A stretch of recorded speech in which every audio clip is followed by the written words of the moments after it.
Hi guys, welcome to our Wix Studio Editor series. To build a high-end site, you need to understand how your elements are organized.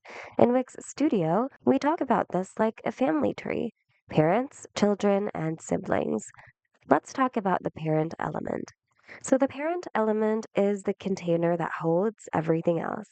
Usually, this is a section or a container box. Think of the parent as the boss. So, wherever the parent goes, the items inside it will also follow. So, if you move the parent, the whole family moves with it, such as in this case.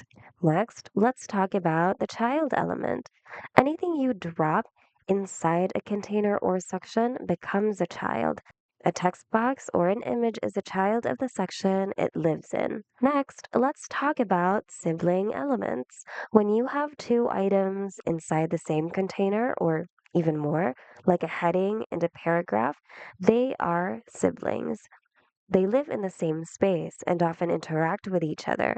If you use a tool like Stack, for example, you're essentially telling these siblings to keep a specific distance from one another so they never overlap, and when you move them, they also remain the same position relative to each other.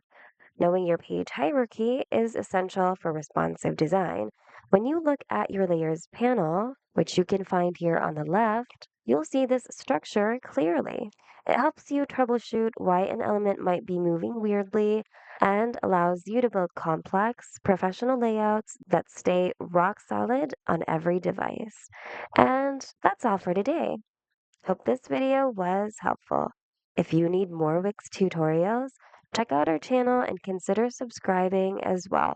Thanks for watching and see you guys in the next video.